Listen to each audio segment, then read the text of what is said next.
اور ایک یہ تربیت ہے جو اہل ایمان کی محمد عربی نے کی تھی. 313 ہو کے جبل کی قوتوں کے خلاف کھڑے ہو گئے.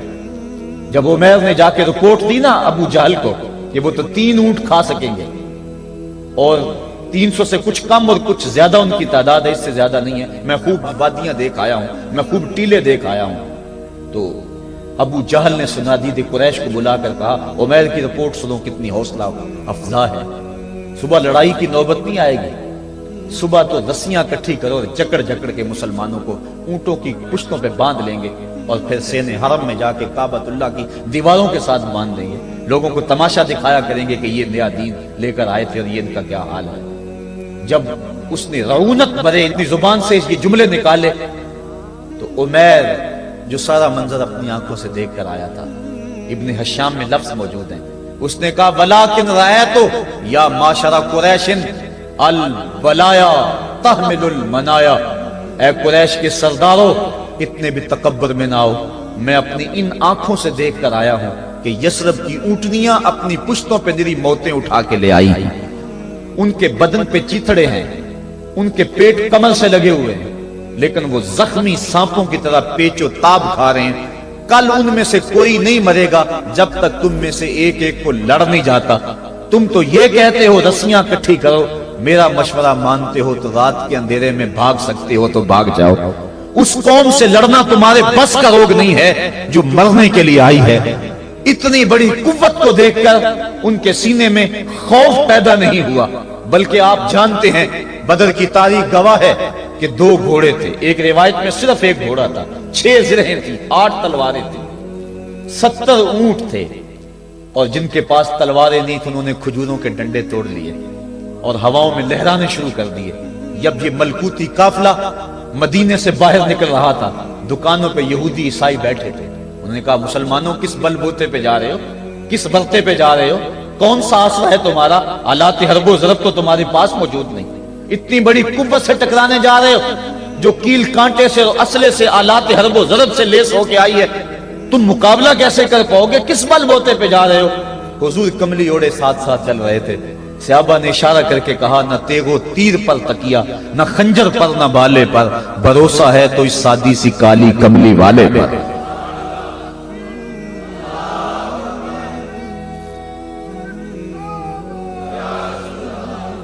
اب اس ماحول میں جبکہ کفار پورا لاؤ لشکر لے کے آئے اور ابو جہل نے کہا اعلان کر دو لنا عزا ولا عزا لکم، یہ ان کے بت کا نام ہے. ہمارے پاس عزا ہے، تمہارے پاس عزا نہیں. ہمارے پاس لات ہے، تمہارے پاس لات نہیں. ہمارے پاس منات ہے، تمہارے پاس منات نہیں. ہمارے 360 خدا اور تمہارا ایک خدا، مقابلہ ہی کوئی نہیں. اس نے کہا کھڑے ہو کے اونچی جگہ پہ کہا اپنے نقیب کو اعلان کرو لنا عزا ولا عزا لکم.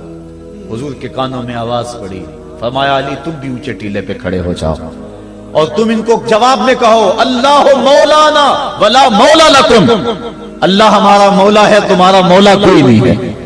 اور پھر حضور نے سجدے میں سر رکھ دیا. سجدہ اتنی بڑی قوت ہے، ہزاروں ایٹم بمبوں کے اندر وہ قوت نہیں ہے جو سجدے کے اندر طاقت رکھ دی. آج دنیا سے ہم ڈر رہے ہیں اس لیے کہ ہمارے سجدے چھن گئے ہیں، ہمارے سجدوں کی آبرو چھن گئی ہے، ہمارے سجدوں میں وہ حرارت اور گرمی نہیں رہی، وہ رقت اور وہ نرمی نہیں رہی. بدر کا میدان ہے، 1000 کا لشکر جرار مقابلے میں ہے اور وہ پورے لاؤ لشکر کے ساتھ ناز و تفاخر کے اندر مسلمانوں کو ملیا میٹ کر دینے کے جذبوں سے دانت پیس رہے ہیں کہ آج مسلمانوں کو کچا چبا دیں گے. مسلمانوں کے ساتھ پاس صرف 8 تلواریں اور ان کے بطن میں کھانے کے لیے کچھ نہیں. جس کھجور کو چوس کے روزہ رکھتے ہیں اسی کھجور کو چوس کے روزہ افطار کرتے ہیں. یہ حالت مسلمانوں کی، بدن پہ چیتھڑے لگے ہوئے کپڑے ہیں، عجیب حالت ہے. پھر کون سا آسرا تھا جو مسلمانوں کے کام آیا؟ مصطفیٰ کریم نے مسجد عریش میں سجدے میں پیشانی جھکا دی. حضرت ابو بکر صدیق رضی اللہ تعالیٰ عنہ فرماتے ہیں میں حضور کے ساتھ تھا، ساری رات مصطفیٰ روتے رہے، آنکھوں میں آنسو ہیں. حضور کی چادر سر انور سے سلٹ کے حضور کے کندھوں پہ آ جاتی، پھر کندھوں سے پشت پہ آ جاتی. میں اٹھا کے حضور علیہ السلام کے سر پہ رکھتا اور کہتا حضور بس کرو. حضور بار بار روتے اور اللہ کی بارگاہ میں سجدے میں سر ڈال کر التجائیں کرتے.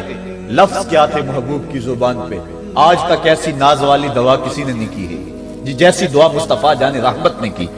مصطفیٰ کریم سجدے میں سر رکھا ہے اور کیا کہا؟ اللہم ان تہلک ہذہ العصابہ لم تعبد فی الارض ابدا۔ میرے مالک میں نہیں کہتا کہ ان لوگوں کو بچا لے، دیکھ میری زندگی کی کمائی یہی 313 ہے جو میں تیری چوکھٹ پہ لے کے حاضر ہو گیا ہوں۔ میری زندگی کا کل اثاثہ، میری زندگی کا کل سرمایہ کوہ ابو قبیس پہ کیے گئے درسوں کا نتیجہ، عکاظ کی منڈی کے اندر دیے گئے درسوں کا نتیجہ، اور ذی المجال کے میلے میں تیرے دین کی تبلیغ کا نتیجہ، طائف کے بازاروں میں پتھر کھا کھا کے جو تبلیغ کی اس کا نتیجہ، رستے میں گڑے، رستے میں بچتے ہوئے کانٹے، اور مکے کے بازاروں میں میرے بدن کے اوپر پڑتی ہوئی اوجریاں، میں نے پھر بھی تیرا کلمہ بلند کیا۔ میرے مالک میری پوری زندگی کا گداز، میری پوری زندگی کا سرمایہ، میری زندگی کے آنسو، میری زندگی کا رونا سین حرم کے اندر کعبۃ اللہ کی چھاؤں کے میں سجدے کر کر کے، کوئی کبھی میں نے عمر مانگا، کبھی میں نے حمزہ مانگا، تیرے دین کے لیے میں نے جو ایک ایک کر کے تنکا جوڑا اور یہ ایک چھوٹا سا گھونسلہ بنایا۔ یہ گھونسلہ اب بجلیوں کی زد میں ہے، کفار کی بجلیاں اس گھونسلے کو جلا دینا چاہتی ہیں۔ میرے مالک میں یہ نہیں کہتا کہ میرا یہ گھونسلہ اور میری یہ مٹھی بھر جماعت اور یہ چند میرے لوگ اور یہ میرا سرمایہ اور اثاثہ، میری پوری زندگی کی کمائی، میری جوانی کا سرمایہ جو میں نے تیرے سامنے لا کے رکھ دیا ہے، میں یہ نہیں کہتا ان کو بچا لے، لیکن میرے مالک اگر یہ نہ رہے تو قیامت تک پھر تجھے بھی خدا کوئی نہیں کہے گا۔ ان تہلک ہذہ العصابہ لم تعبد فی الارض ابدا، اگر یہ نہ رہے تو قیامت تک تیرے نام کے ڈنکے بجانے والے بھی دنیا پہ نہیں ہوں گے۔ یہ حضور نے اللہ کی بارگاہ میں دعا کی اور سجدے میں سر رکھا ہے۔ حضور علیہ السلام کی آنکھوں میں اشک جاری ہیں، سجدے سے قوت حاصل کی جا رہی ہے۔ دشمن کے مقابلے میں مصطفیٰ کریم سجدے میں سر رکھ کے اللہ سے آرزو کر رہے ہیں۔ حضرت سیدنا صدیق اکبر فرماتے ہیں اچانک حضور نے سر اٹھایا، میں خوش ہو گیا کہ حضور کے چہرے پہ مسکراہٹ تھی۔ حضور مسکراتے ہوئے فرمایا ابشر یا ابا بکر ھذا جبریل آخذ بعنان فرسہ، ابو بکر بشارت ہو، وہ جبریل اللہ کی مدد لے کر آ گئے۔ تو یہ سجدے تھے جن سجدوں نے ظالم اور جابر قوتوں کا منہ توڑ کے رکھ دیا۔ حضرت علی المرتضیٰ روایت کرتے ہیں رضی اللہ تعالیٰ عنہ، فرماتے ہیں میں نے ہاتھ میں تلوار تھامی اور میدان میں کود پڑا، میں نے کئی کافروں کو واصل جہنم کیا، پھر پلٹ کے دیکھا کہ میں حضور کی زیارت کر لوں، لیکن مجھے حضور نظر نہ آئے۔ میں نے ڈھونڈا تو ایک سمت حضور نے پیشانی سجدے میں رکھی ہوئی تھی اور زبان پہ لفظ تھے یا حیو یا قیوم، یا حیو یا قیوم۔ حضور یہ پڑھتے جا رہے تھے، یا حیو یا قیوم کا وظیفہ پڑھتے جا رہے تھے اور سجدے میں پیشانی تھی حضور کی۔ میں پھر دوبارہ آیا اس سجدے سے جوش لے کر، اس سجدے سے گرمی اور حرارت لے کر، اور پھر دشمن کی صفوں میں کود گیا۔ میں نے ایک کافر کو واصل جہنم کیا، پھر زیارت کے لیے واپس آیا، دیکھا تو پھر سجدے میں حضور نے سر رکھا ہوا ہے اور یہی کہہ رہے ہیں یا حیو یا قیوم، یا حیو یا قیوم، یا حیو یا قیوم برحمتک استغیث۔ یہ جملے حضور کی زبان پہ ہیں اور سجدے میں حضور کی پیشانی۔ میں پھر گیا، پھر آیا، کئی بار ایسا ہوا میں کافر کو قتل کرتا، پھر آتا حضور کو سجدے میں دیکھتا۔ فرمایا پھر حضور نے تلوار تھامی اور مصطفیٰ کریم میدان جنگ میں کود پڑے۔ لوگ بڑھ چڑھ کے دشمنوں پہ حملہ کرتے تھے، لیکن جو سب سے آگے کافروں کی صفوں میں کود کے حملہ کر رہا تھا وہ آمنہ کا لال محمد مصطفیٰ صلی اللہ علیہ وسلم۔ تو سجدے سے وہ قوت ملتی ہے، سجدے سے وہ نور اور روشنی ملتی ہے کہ پورے زمانے میں اجالا کیا جا سکتا ہے۔ آج 56-57 اسلامی ملک دنیا کے سامنے رسوا ہو رہے ہیں اور دنیا کے سامنے سجدہ ریز ہیں، اس لیے کہ وہ ایک خدا کے سامنے سجدہ کرنا بھول گئے ہیں۔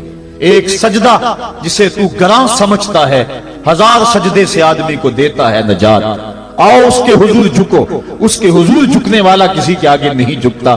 سجدہ اس کو قوت دیتا ہے، تو راز کن فکاں ہے، اپنی آنکھوں پر عیاں ہو جا، خودی کا راز نہ ہو جا، خدا کا ترجمہ ہو جا، خودی میں ڈوب جا غافل، یہ سر زندگانی ہے، نکل کر حلقہ شام و سحر سے جاویداں ہو جا، گزر جا بن کے سیلے تندرو کوہ بیاباں سے، گلستان راہ میں آئے تو جوئے نغمہ خواں ہو جا۔ مالک کے حضور جب بندہ عزت سے سر جھکا دیتا ہے، اللہ کی رحمتیں بندے پہ نازل ہوتی ہے۔ ایک روایت میں آتا ہے جب بندہ نماز کے لیے کھڑا ہوتا ہے، ابھی اس نے سجدے میں جانا ہوتا ہے، ابھی وہ قیام ہی کرتا ہے۔ اللہ فرماتا ہے میرے بندے کے گناہ جو ہیں اس کے بدن سے نکال کے ایک سمت کر دو، تاکہ میرا بندہ اس حالت کے اندر میرے حضور حاضر ہو کہ وہ گناہوں سے پاک اور صاف ہو۔ حضرت نبی رحمت صلی اللہ علیہ وآلہ وسلم فرماتے ہیں کہ پھر اس کے سارے گناہ اس کے بدن سے اتار کے ایک سمت رکھ دی جاتے ہیں، اور بندہ مصلی پہ سبحان ربی العالی کے نغمے الاپتا ہے، رکوع کرتا ہے، سجدے کرتا ہے۔ جب سلام پھیر کے نماز ختم کر کے دعا کر کے جانے لگتا ہے تو فرشتے عرض کرتے ہیں مالک یہ جو گناہ اتار کے ایک سائیڈ پہ رکھے تھے یہ دوبارہ اس کو دے دیں؟ اللہ فرماتا ہے جس کی جھولی سے گناہ نکال لیے تھے دوبارہ اس کی جھولی میں نہیں ڈالیں۔ اللہ اکبر۔ اور ایک روایت کے لفظ ہیں کہ جب بندہ نماز کے لیے کھڑا ہوتا ہے اس کے کندھوں کے اوپر سارے گناہ آ جاتے ہیں اور اس کے سر پہ اوپر گناہ آ جاتے ہیں۔ جب رکوع میں جاتا ہے تو کندھوں والے گناہ گر جاتے ہیں، اور جب بندہ سجدے میں سر رکھتا ہے تو اللہ تعالیٰ اس کے سارے گناہوں کو ختم کر دیتا ہے اور وہ بالکل پاک ہو جاتا ہے۔ حضرت سلیمان فارسی ایک دن ایک درخت کے نیچے کھڑے تھے، آپ نے درخت کی شاخ کو پکڑ کے جنبش دی، حرکت دی، موسم خزاں تھا، درخت کی شاخ کے سارے زرد پتے گر گئے۔ ایک صحابی پاس کھڑے تھے، انہیں پوچھنے لگے عثمان تو نے مجھے پوچھا نہیں کہ میں نے درخت کی شاخ کو یوں ہلایا کیوں ہے؟ انہوں نے کہا اچھا پھر آپ بتا دیں کہ آپ نے درخت کی شاخ کو یوں کیوں ہلایا ہے؟ کہا سنو پھر ایک دن میں اور چند صحابہ حضور کے ساتھ جا رہے تھے، رستے میں ایک درخت آیا، اس کے نیچے حضور کھڑے ہوئے، حضور نے اس طرح درخت کی شاخ کو پکڑ کے ہلایا، یوں پتے جھڑ گئے۔ ہم اس منظر کو دیکھتے رہے۔ حضور علیہ الصلوۃ والسلام نے فرمایا سلمان فارسی تو نے مجھے پوچھا نہیں کہ میں نے اس درخت کی شاخ کو یوں کیوں ہلایا ہے؟ تو میں نے عرض کی حضور آپ بتا دیں کہ آپ نے کیوں ہلایا ہے؟ فرمایا سلمان جس طرح اس درخت کی شاخ کو ہلایا گیا اور سارے پتے جھڑ گئے، جب کوئی بندہ سجدے میں سر رکھتا ہے نماز پڑھتا ہے اس کے سارے گناہ دھل جاتے ہیں اور وہ پاک اور صاف ہو جاتا ہے۔ ایک دن فرمایا صحابہ اگر کوئی بندہ اس کے گھر کے سامنے سے نہر گزرتی ہو اور وہ دن میں 5 مرتبہ اس نہر کے اندر غسل کرے تو بتاؤ اس کے بدن کے اوپر کوئی میل کچیل رہ جائے گا؟ عرض کی نہیں۔ فرمایا اس طرح جو 5 نمازیں پڑھتا ہے اس کے بدن کے اوپر گناہوں کا میل نہیں رہتا۔ فرمایا الصلاۃ معراج المومنین، نماز مومنوں کا معراج ہے۔ عماد الدین الصلاۃ، نماز دین کا ستون ہے۔ حبب الی من دنیاکم ثلاث الطیب والنساء وجعلت قرۃ عینی فی الصلاۃ، مجھے تمہاری دنیا سے صرف 3 چیزیں پسند ہیں، خوشبو، منکوحہ بیویاں، اور میری آنکھوں کی ٹھنڈک نماز میں رکھی ہے۔ اور حضور نے یہ بھی ارشاد فرمایا من ترک الصلاۃ متعمدا فقد کفر، جس نے جان بوجھ کے نماز چھوڑی گویا اس نے کفر ہی تو کیا، یعنی کافروں والا کام کیا۔ حضرت امام فخر الدین رازی نے تفسیر کبیر میں لکھا حافظوا علی الصلوات والصلاۃ الوسطی، اس آیت کریمہ کے تحت ایک عورت مدینے کی گلیوں میں چیخ رہی ہے اور کہنے لگی مجھے حضور کے در کا پتہ بتاؤ۔ حضور کی چوکھٹ کا پتہ بتلایا گیا، وہ حاضر ہوئی۔ آقا کریم صلی اللہ علیہ وسلم کی خدمت میں عرض کی حضور میرا خامد سفر پہ گیا ہوا تھا اور میں نے اس کی عدم موجودگی کے اندر زنا کر لیا، حمل ٹھہر گیا، اور جو بچہ پیدا ہوا میں نے مارے شرم کے اس بچے کو سرکے کے مرتبان میں ڈال دیا، اور پھر اسی سرکے سے میں لوگوں کو فروخت کرتی رہی ہوں۔ اب جب کہ میرا ضمیر جاگا ہے میں آپ کی خدمت میں حاضر ہوئی، مجھے بتایا جائے کہ میرے گناہ کا بھی کوئی کفارہ ہے۔ حضور نے ارشاد فرمایا جو تو نے زنا کیا ہے اس کی سزا رجم ہے کیونکہ تو شادی شدہ ہے، اور جو تو نے بچے کو قتل کیا ہے قتل کی سزا قتل ہے، اور جو تو نے سرکہ بیچا ہے فقد ارتکبت کبیرہ، تو نے کبیرہ گناہ کیا ہے، اس کی سزا تو قیامت کے دن پائے گی۔ اس کے بعد حضور فرمایا ان تینوں گناہوں کی یہ سزا ہے، لیکن جس طرح تو گھبرائی ہوئی آئی تھی میں تو یہ سمجھا تھا شاید تیری نماز اثر قضا ہو گئی ہے۔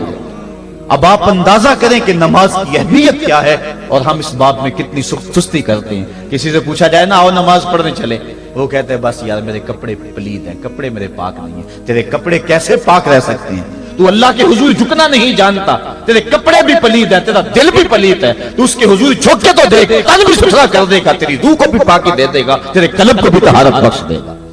تو اس کے حضور آ جھک، اس کے حضور سجدوں سے اللہ کے حضور خراج پیش کر اپنی محبتوں کا جب بندہ سجدے میں سر رکھتا ہے اللہ فرشتوں میں فخر کرتا ہے میرے بندے کو دیکھو نا بالآخر میرے حضور ہی جھکا ہے نا، کتنے گناہ کیے اس نے، کتنے جرم کیے اس نے، لیکن بالآخر میرے حضور آیا اور اپنے گناہوں کی معافی مانگتا ہے، فرشتوں گواہ ہو جاؤ میں نے اپنے اس بندے کی مغفرت فرما دی۔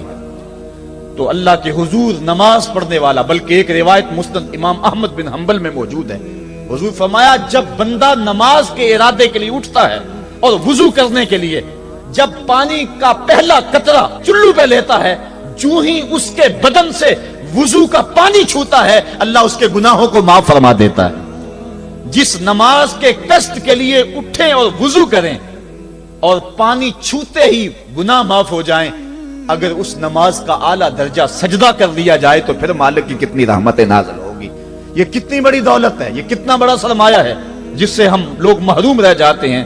آؤ اللہ کی رحمتیں سجدے میں ڈھونڈیں، سجدے میں پیشانی رکھ کے جب ہم اس کی رحمت کو مانگیں تو وہ مالک ہمارے اوپر رحمتیں نازل کرے گا۔ آج پوری دنیا کے اوپر مسلمانوں کے ساتھ جو حالات ہیں وہ کسی سے مخفی نہیں، کوئی کہتا ہے کہ معاشی طور پہ مسلمان کمزور ہیں، اس وجہ کو بھی میں تسلیم کرتا ہوں، مسلمان کے پاس آلات حرب و ضرب بھی موجود نہیں ہیں، اس وجہ کو بھی تسلیم کر لیا جائے، سیاسی طور پہ مسلمان کمزور ہیں اس وجہ کو بھی تسلیم کر لیا جائے، یہ ساری وجہیں اپنی جگہ پہ، لیکن یہ بھی تو سنو مسلمانوں کی تعداد اس وقت 1.40 کروڑ ہے، افرادی قوت اتنی کبھی بھی مسلمانوں کی نہیں ہوئی تھی، اس وقت مسلمانوں کے پاس ایٹمی طاقت موجود ہے، اتنی قوت عسکری کبھی بھی مسلمانوں کے پاس نہیں ہوئی تھی، 56 اسلامی ملک ہیں جن میں قیمتی معدنیات سے اور تیل کی دولت سے اور سونے کی قیمتی معدنیات سے یہ مسلمان مالا مال ہیں، کیا کچھ نہیں ہے جو مسلمانوں کے پاس نہ ہو، لیکن ایک دولت چھن گئی مسلمانوں کے پاس، وہ سجدے کی آبرو، وہ سجدے کی عزت، وہ پیشانی رکھ کے اس رب کو پکارنا جو سب سے اعلیٰ ہے، جو سب سے بالا ہے، جس نے موسیٰ کے فرعون کو نیل کی موجوں میں ڈبو دیا، کیا پوری امت مسلمہ 1.40 کروڑ انسان سجدے میں سر رکھ کے سبحان ربی الاعلیٰ کے نغمے آلاپ کے اپنے رب سے گزارش کریں اور اپنی امت کا رونا روئیں، کشمیر میں لٹتی ہوئی جوانیاں اور قدس کے اندر بہتا ہوا خون، شبرغان سے لے کر کابل و قندھار تک اور موصل سے لے کر تقریب تک مسلمان کے اوپر جو ظلم و تشدد ہو رہے ہیں، اپنے رب کے حضور اس کا دکھڑا سنائیں اور اپنے مالک کو کہیں میرے مالک ہم لٹ گئے، ہم کٹ گئے، ہم پٹ گئے، اسلحے بھی موجود، افرادی قوت بھی موجود، سیاسی طاقتیں بھی موجود، لیکن اس کے باوجود مسلمان دبتا چلا جا رہا ہے، اسی کشتی کو ہے خوف تلاطم صد حیف منہ موڑ دیے تھے جس نے بڑھتے ہوئے طوفانوں کے، جو 300 تو کر جرت اور وہ طاقت اور وہ عظیمت کی داستانیں رقم کرتے ہیں کہ مالک تو بھی اس دن کو یوم فرقان کہہ کے پکارتا ہے، آج وہ امت بیچ منجدار کے اس امت کی کشتی ہچکولے کھا رہی ہے، ہماری فریاد، ہمارا استغاثہ تیرے سے ہے میرے مالک، ہمارا کھویا ہوا وقار بحال کر دے اور اس امت کو اس مرتبہ کمال تک پہنچا دے جس مرتبہ کمال تک یہ امت پہلے پہنچی تھی، اور ان کا کھویا ہوا وقار بحال کر دیا جائے۔ آج بھی ہم اگر سجدوں سے اپنے رب کو منا لیں اور وہ روٹھا ہوا رب آج بھی ہماری مدد کے لیے آ جائے تو پھر کوئی قوت، کوئی طاقت ہمیں نہیں لٹاڑ سکتی۔ آئیے ہم سجدے سے اپنے مالک، اپنے خالق اور اپنے رازق کے حضور اپنی محبتوں اور اپنی الفتوں کا خراج پیش کریں۔ نماز ایک ایسی عبادت ہے جس کا حکم قرآن میں 750 مرتبہ کے قریب دیا گیا۔ اور ایک آخری بات عرض کر کے اپنے موضوع کو سمیٹنا چاہوں گا، میرے اور آپ کے آقا مولا حضور نبی رحمت صلی اللہ علیہ وسلم پر جب وقت آخر آیا تو آخری وصیتیں جو حضور نے اپنی زندگی میں کی وہ کیا تھی؟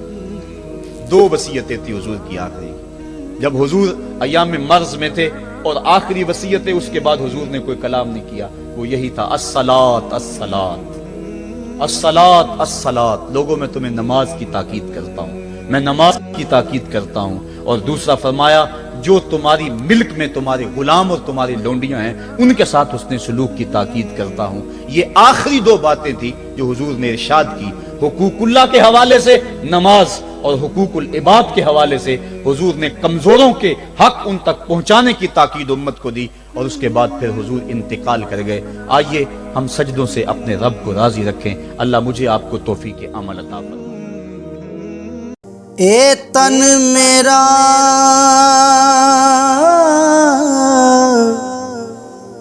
چشمہ ہووے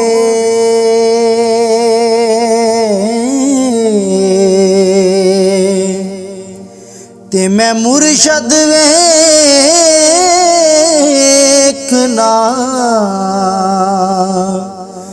رجاں ہو